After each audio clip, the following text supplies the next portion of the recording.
The soiled utility room is where nursing staff takes our biohazardous material, our soiled linens, and it also has a urinal in it.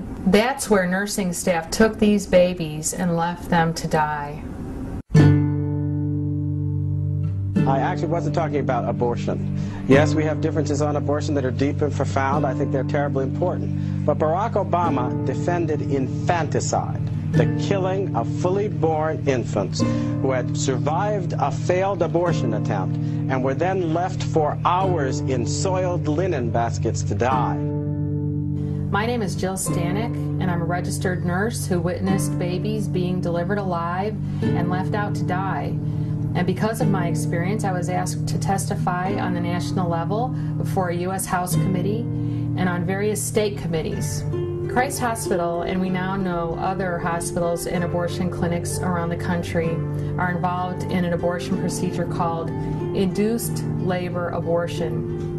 And for this method of abortion, the abortionist inserts a medication into the birth canal of the mom and induce premature labor.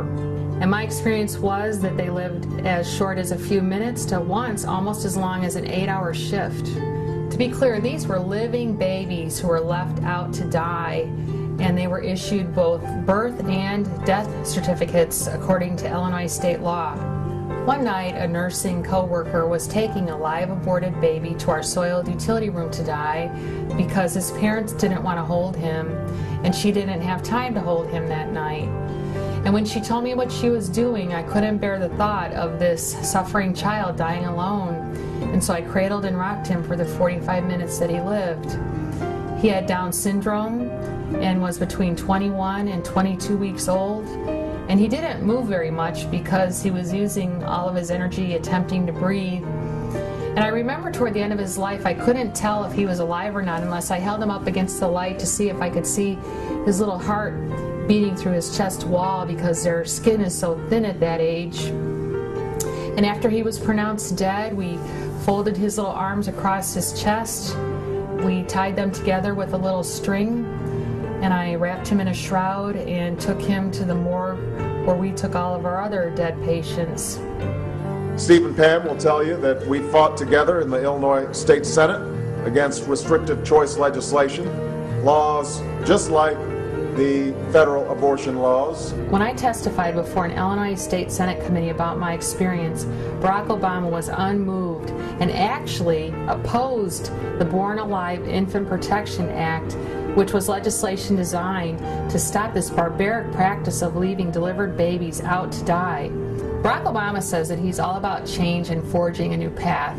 Well, he sure did forge a new one, because on the federal level, this legislation passed unanimously, 98-0. Every Democrat in the U.S. Senate supported this, from Clinton to Kerry to Kennedy to Boxer, and even the pro-abortion group NARAL went neutral on this bill.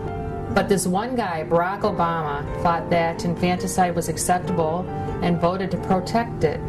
Some people have said that Barack Obama was uninformed or may not have fully understood the implications of this bill, but he voted against it 3 times. That's calculated.